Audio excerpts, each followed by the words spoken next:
What's up, everybody? Welcome into A to Z Sports Picks. Brad and I are going to have a great show for you this special Thursday and get you all set up not only for college football tonight, not only for college football Friday, but all weekend long. We can't wait. Brian, as always, man, it's good to see you, buddy. How we doing? Happy game day to you and our fellow fellow Vol fans for you. Not they're not my fellow Vol fans, but happy game day to all. Let's do this. Yeah, game day indeed, man. Fired up to see it tonight. Everybody, welcome in A to Z Sports Picks. I'm Alan Bell, CBS Sportsline, alongside Brian Edwards of VegasInsider.com. A to Z Sports Picks is brought to you usually Friday, but we're going special on Thursday today just for the Tennessee game tonight.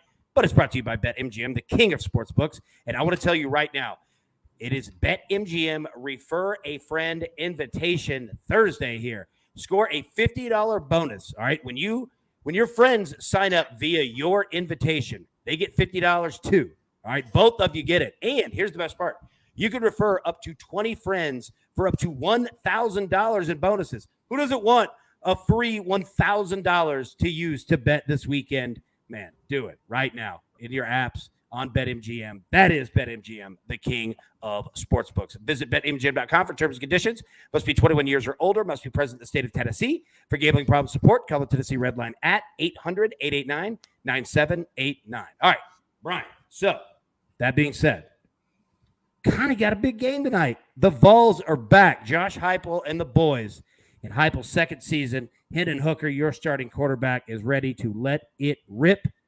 They got Ball State tonight, all right? Last that I've seen, we got about a 35.5-point spread. Tennessee obviously being the favorite there. We've got a total sitting at BetMGM at 66.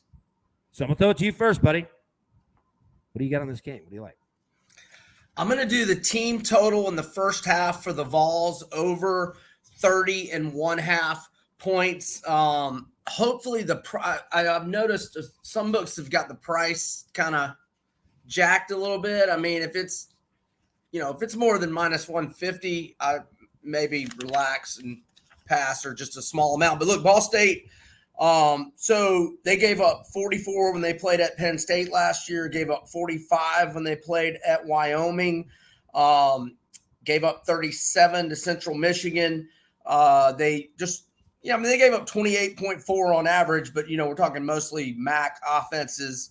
And they lost their top 2 tacklers and 5 of their top 6 tacklers. Only 5 starters back on defense. So, I love Tennessee's offense. Not necessarily sold on their defense just in terms of the Vols in the long haul this year and how good they're going to be. But I love their offense and have no doubts they're going to be dynamic offensively, and I think they will come out firing and get to at least 31 by halftime. Yeah, you know what? I don't disagree with that at all. And I'll tell you this. It correlates. I have 2 plays on it. It correlates kind of perfect, to be completely honest with you. All right, first I'm going to take Tennessee in the first quarter, minus 9.5, okay? And if you go and look, last season, Tennessee's offense in the first quarter was not only the best across all of FBS, it wasn't even close.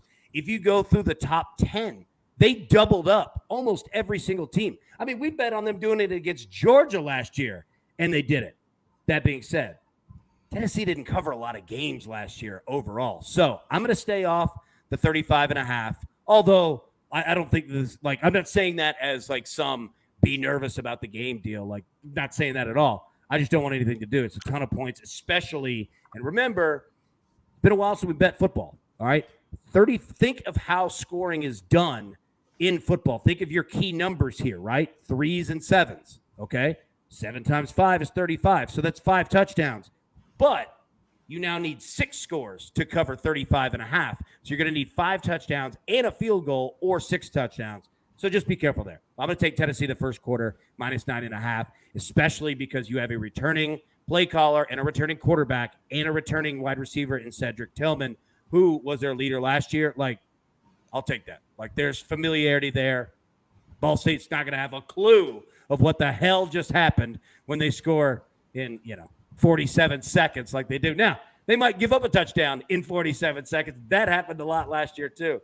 But I think Tennessee's defense, at least coming out tonight, I think the defensive line, front 7, I think it's going to be better this year. I think they get pressure on Ball State. Yeah, give me the first quarter minus 9.5. Also, I'm playing the under for the entire game, 66. And I'm going to go back to what I just said. I think Tennessee's defense is better than people think. Now, I'm not saying that it's Georgia. I'm not saying that it's, Florida under Urban Meyer. Like, we're not saying any of that. But Tennessee's front seven, I'm excited to see it tonight. I think their defensive line is better than people think. I think their linebackers are better than people think. And going up against a Ball State team, especially if Tennessee's offense comes out on fire and just punches you in the mouth before you've even gotten acclimated, because it's going to be loud in Neyland tonight too. I assure you that. So I'm going to take the under because I think that Tennessee, again, I don't want to play the cover here, but I think Tennessee's defense is going to limit Ball State better than odds makers might think in terms of total points. And Tennessee might not score that many points like overall. And when I say not that many, we're talking 44, right? Like I think the Tennessee's team total overall in the game is around 51 and a half. So, like one less touchdown, like could be all the difference in the world if Ball State is scoring 16 points. You know what I mean? So those are two I'm going to play. Any thoughts that you have on that, Brian? Well, I mean, I think with your underplay, Tennessee's got a big game next week at Pitt. So I think offensively, probably going to hit the brakes early, presuming, 3, 4, 5 touchdown lead, which I think will be the case. So I think Heupel, once comfortable victory is secured, is going to try to run the ball, eat clock in the second half, and get out of there injury free because a big ball game next week. They don't call it Heinz Field anymore, do they? What they call it? No, they just changed it. I forget what. It's a bank. Yeah, my bad. I caught you off guard with that question. I was about to say Heinz Field is what I said. No, it's not Heinz Field anymore. You're right. And everybody, like Steelers fans, are upset because the big ketchup bottles and stuff. Oh man, I'm a big ketchup guy. I like fries with my ketchup. All right, we're gonna have to go ahead and clip that right there. I'm a big ketchup guy. Now I'll tell you this. Let's parlay that here. What you don't want to put ketchup on are steaks, okay? No, and our friends, no. Yeah. Summer ending doesn't need to be the end of your grill season, all right? Visit omahasteaks.com and enter keyword A to Z. That's ATOZ all together into the search bar and order the All-American assortment today. This package has mouth-watering items from the butcher-cut filet mignons to the caramel apple tartlets. Honestly, kind of getting hungry myself just talking about it. For a limited time and as a special gift for our listeners, when you type A to Z, all right, into the search bar, you will get 12 ultra juicy Omaha steak burgers for free with your order. But if the All-American assortment doesn't have what you want, they got everything else too. They got an option on the page to build your own perfect menu. Simply pick your favorite items out of the options provided and create your own grilling adventure. The best part is it also comes with 12 free Omaha steak burgers. And Brian, I believe you placed an order, I think 72 hours ago. And look, it's already there, ready to go. Omaha Steaks is on fire. Yeah, that came to your mailbox today, right? Your front door. Yes, this is what you have to look forward to later today or tomorrow, Alan. 4 6-ounce Omaha steak burgers, 4 3-ounce jumbo gourmet Franks, translation hot dogs, 4 5-ounce filet butcher's cut steaks, 4 6-ounce pork chops, 8 6-ounce Omaha steak burgers, 4 5-ounce chicken breast, and a pack of Omaha steak seasoning. That was all at my door when I got back from running errands earlier today. And to say I was thrilled was an understatement. Yeah, absolutely. See, you go about your day, it arrives, ready to go, frozen, ready, ice cold, ready to do it. And you can't beat those picks. Now, what you also can't beat are these picks. All right, so now we've got other football games on tonight, college football, okay? So I'm going to hit you. All right, I'm just going to get out of your way. What do you see tonight other than the Tennessee game? What do you like? Well, before I forget about it, let me go ahead and say that my money line parlay starts with Pitt, and I'm going to put it in dance partners with Arkansas at home to Cincinnati and Boston College at home to Rutgers. All three of them just to win outright. Should pay around plus 150, that neighborhood.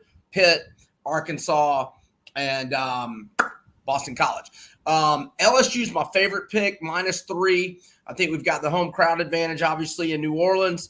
Plenty night game Sunday, plenty of time for those Cajuns to get nice and sauced up. We've got the head coaching advantage. The last 41 games for Brian Kelly at Notre Dame, when he closed as the betting favorite, he went 40-1, only one loss. And on the flip side of that, Mike Norvell at FSU against Power 5 opponents, 6-12 straight up, 8 of those losses by double-digit margins. And I think we have the quarterback advantage with Jaden Daniels over Jordan Travis. For some reason, Kelly's being coy with a starter. It's going to be Daniels, the ASU transfer, rather than Nussmeier. Daniels was 17-2 TD-INT ratio as a freshman in 2019. It kind of had an off year last season, but that thing's been going south on Herm Edwards in Tempe, ever since the NCAA got involved. He had to get rid of 3 or 4 staff members. So I just think that was a bad situation. LSU's got their top 5 pass catchers back. Phil Steele's national unit rankings have their receivers number 5 in the country, their D-line 8th. College Football News ranks their secondary 3rd in the nation. They've got a lot of transfers in the secondary, including Jarek Bernard Converse, who had 47 career starts at Oklahoma State. And remember how stacked they were on defense last year. He's got 2 starters formerly at Arkansas that were from Louisiana, not recruited by Orgeron, transferred home, highly motivated to play back home. LSU -3 is my favorite. I also like Arkansas -6 against Cincy. The Bearcats lost 9 players that got drafted. Only Georgia and LSU had more players drafted. They're still going to be solid, but I just like the Razorbacks 9-4 straight up last year, 8-4-1 against the spread. Big fan of KJ Jefferson, 21-4 TD-INT ratio. Also had a team high 664 rushing yards, 6 touchdowns. I think Rocket Sanders, a true sophomore running back for Arkansas, is going to be the second biggest breakout player in the SEC behind only my guy, Anthony Richardson at Florida. But great job in the portal by Pittman, ranked 10th. They're transfer-specific guys per 24/7 Sports. Give me the Hogs -6 at home. Let's also go. Now, I'm not as bullish on this because I got NC State earlier in the summer at -9.5. There were a few 11s left this morning, or 11.5. If you can buy the half point, I consider 11 a key number, like 3, 7, 10, 14, etc. Think of final like 35-24 or 28-17. So if you can buy the half point to 11, do that. If it's 12 or more, maybe pass or just small change. Devin Leary, quarterback, 35-5 TD-INT ratio, 10 starters back from a defense that was second in the ACC and only gave up 19.7 points per game last year. Very high on NC State's defense. I think they'll be top 5 nationally. Last but not least, or wait, no, I did cover them all, right? Yeah. Pitt, NC State, Arkansas, LSU. Done. There you go. Back to you, buddy. Go. All right. Well, I was going to say, I like that you asked me like I was in your head. Like I knew where you were going. Right. All right. I like those picks, man. And look, I'll say this. Dude, your boy KJ Jefferson is way bigger than people think that he is. Like he's hawk. Kind of but he can run between the tackles, almost Tebow-like, and maybe even like better speed than Tebow. Dude, he's athletic as hell, man. Like he. I'm not saying that he's like Tebow, Cam Newton's, but he's got flashes of it. Yeah. Like defenders bounce off of him. Big defenders. Yeah. So I'm with you on that. All right. Yeah. He's more than willing to take on a linebacker. You want to come get some linebacker? Come get some. He's a big boy for sure. Yeah. All right. So I've got an assortment of plays here. Okay. First, tonight, beyond the Tennessee game. All right. I like Penn State Purdue under 53.5. Okay. Look. Penn State, they averaged only 25 points per game last season, while their defense only allowed 17.3 points per game last season. We all know James Franklin and that they have no problem slowing games down, churning it. This game's not going to be pretty. It could be a good game, but it's not going to be super exciting. I'll tell you what, though. Penn State last year, 13 games, 10 of them hit the under. Second best in the FBS. And let me say this. Last year, Penn State against Power 5 teams, not once did they score 31 points or more. Not one time. So, yeah, I'm going to take the under 53.5 on that. All right, the next one. Well, I got a stat for you now that you just pointed that play out. Let it rip. Just because I was just tabulating it while you're talking about. 7 of Penn State's last 9 games last year, 45 points or fewer, and 6 of them 43 or fewer. So, yep, absolute great stat there. And Purdue, I mean, good football team, but their firepower at the wide receiver position, they're gone, baby. Yeah, I'm with you there. All right, so I'm also going to play tonight the under 58 between Central Michigan and Oklahoma State. Now, here's a trivia question for you, Brian. Does it have to do with McElwain at CMU? Yep. The last 3 years in college football, can you name me the number 1 team and number 2 teams against the spread in FBS? I'll save you the trouble. It's Oklahoma State and Central Michigan. 100% of them, man. Yep. So we get both of them tonight. Now, I think Oklahoma State's going to handle their business. Probably a better team, obviously. But Central Michigan runs the football a lot. Their top 5 team last year in rushing attempts. And look, there could be some turnovers. Our boy Spencer over at Oklahoma State, good QB. That dude's covered a ton of games already in his career. But he could get wild with it too. We could see turnovers. We could see a lot of clock running. I actually think that defenses in this game are better than people think. Like, they're going to look offense, but I think both defenses are a little bit better. Oklahoma State, they only allowed 18.1 points per game last year. Like, their defense is legit. Like, it's super legit, right? So, yeah, I'm going to take the under 58 in that one. All right, now transitioning to what we have the rest of the college football weekend, right? Got yours. I love them. I'm going to tell you this. I'm also on LSU. I've heard you talk about it all summer, and you're 100% correct. LSU -3. Give it to me. And look, I'll say this. You brought up Mike Norvell at Florida State. This is his 3rd season, correct? Yep. Yeah. The last 2 seasons, teams are covering 60% of the time against Mike Norvell and his Florida State Seminoles. I think LSU is going to do the exact same thing. Florida State, their defense gave up nearly 27 points per game last year.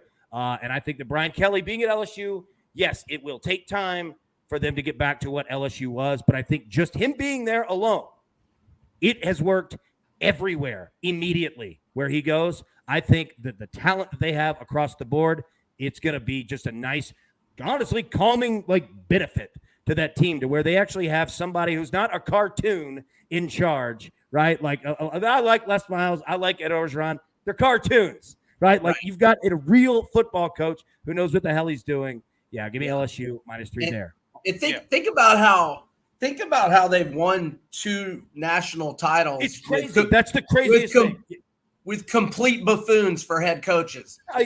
Now they got a guy that can coach. Yeah, schools would kill to have 2 total. And they did it. It goes to show how much talent that LSU has, right? And I'm not taking anything away from either of those guys. I liked them; they were fun. But Brian Kelly is a legit coach. I mean, he's the winningest coach at Notre Dame. He's the winningest coach at Notre Dame. He's the winningest coach at Cincinnati. Not only does he win everywhere he goes, he's the winningest coach everywhere that he goes. This guy, he might be a jerk. I don't know, but it works. All right. Duke -7 at home against Temple. All right. You love this one. Love this play. Temple is bad, bro. Bad. Now, again, Duke got a lot of changes there. However, Temple, they only averaged 16 points per game last season. 4th worst FBS. You know what they gave up?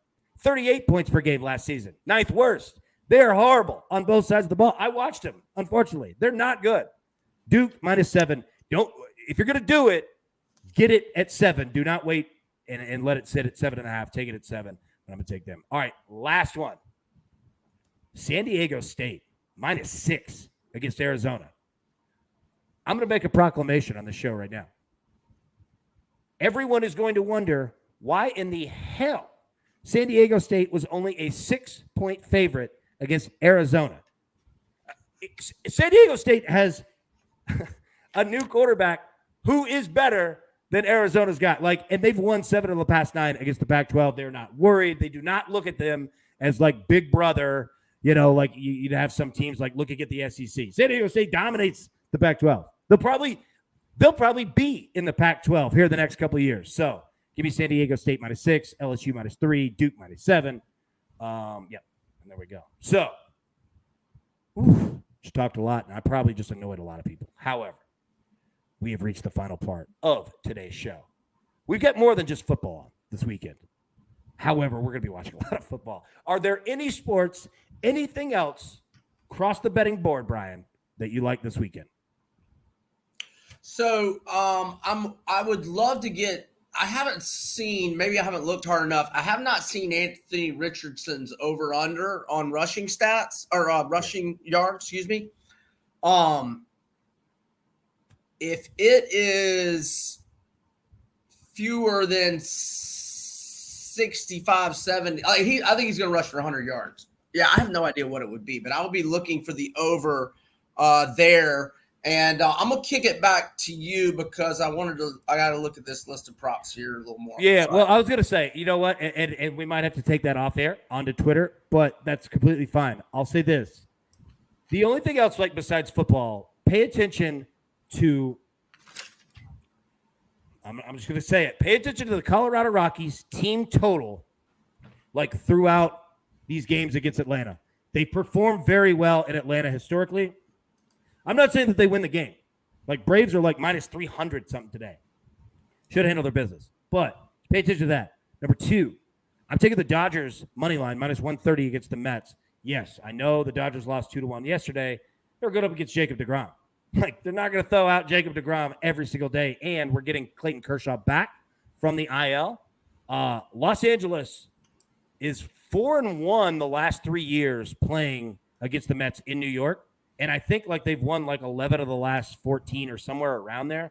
Like, they've dominated in New York. And you're going to get money line prices and team totals that are so low, you know, comparatively to what we usually get with, you know, LA.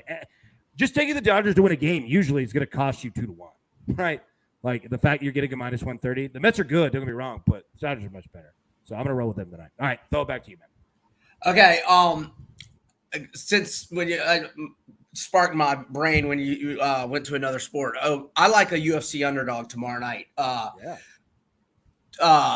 Ty Bam Bam Tuivasa, the shoey guy. The shoey guy. 5 wins in a row, all by knockout. 3 of them in the first round. One of them 26 seconds into round 2. And he knocked out my guy, the Black Beast, last fight in February, knocked him out. He's got 3 performance of the night bonuses in a row, and he is a plus 425 underdog to Cyril Gane. This is over in Paris. Today's Thursday. I was about to say tomorrow night. Saturday night. You know what? It might be early in the day Saturday. In fact, I would imagine it is. I haven't looked that up. But Bam Bam, Ty Bam Bam Tuivasa, a plus 425 dog. So don't risk a lot because you're going to get paid 4 times and change what you risk. Here's another one. I've been told I don't have it available yet, but I've been told Clemson is minus 6.5 in the first quarter against Georgia Tech. I like that. And I'm not against. So, I mean, I've got Pitt in my money line parlay and a straight bet minus 7. So I'm just talking small change on this one, but I'm getting a little bit of Pitt minus 3 in the first quarter and minus 4.5 in the first half because I like to gamble. So if anybody wants to join me, feel free. But that Clemson minus 6.5 in the first quarter, I think, is a good one as well. I hope that it'll be 7 or fewer come Monday night, but the way that line keeps skyrocketing, it might not be.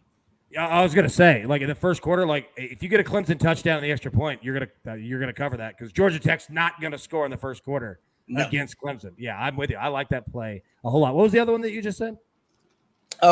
Pitt minus 3 in the first quarter and or minus 4.5 in the first half. I think Pitt covers the 7 for the game. Yeah, I'm on that too. Yeah, and just JT Daniels is so overrated. Yeah, he is, and I think like Pitt's a good football team, man. Like they're a good football team. I'm excited to watch that game. Like it's going to be awesome. I'm glad that the backyard brawl is back. No doubt. Yeah, I can't wait for it, man. All right, everybody, thank you so much for tuning in. And I'll say this: we've got football on all weekend. Hit us with your best bets, whether it's on Facebook, Twitter, Twitch, anywhere. Hit us with it. We want to know about it. Also, I do want to reiterate, visit omahasteaks.com and enter keyword A to Z. That's ATOZ into the search bar and order the All-American assortment today because if you have any questions what it looks like or how to cook it, our man Brian is going to be on the grill all weekend. Hit him on Twitter, Facebook, wherever, and he'll show you. He'll live stream him grilling, putting it all together, and it's going to be fantastic. But let me just remind everybody that if they want to tail fade, stay away. Here are my season win totals. Baylor over 7.5. Mississippi State over 6.5. Ole Miss over 7.5. Pitt over 8 or 8.5. And Georgia Tech under 3.5. It's 3.5 now. I got a little bit of under 4. Obviously, you got to get your win total bets in before kickoff of the first game. So if you want the Vols win total, you only got a few hours to get it in. And some of those have been hit hard and juiced up. If any of them are above minus 150, don't do too much on it, especially if it gets to like minus 180 or minus 200. But those are my win totals. There you go. You heard it from the man himself right there. All right. That's all the damage we could do for today. Thank you all so much for tuning in. We'll be live next week, Friday, 2 p.m. Central, with all of our picks for week 2 in college football. And, Brian, the NFL's getting closer, buddy. It's almost here, so we're going to have that. Yeah, I'm fired up, man. We're going to have that going as well. But until then, everybody, best of luck. Let's cash these tickets, and we'll see you next week. Thanks. Good luck, everybody.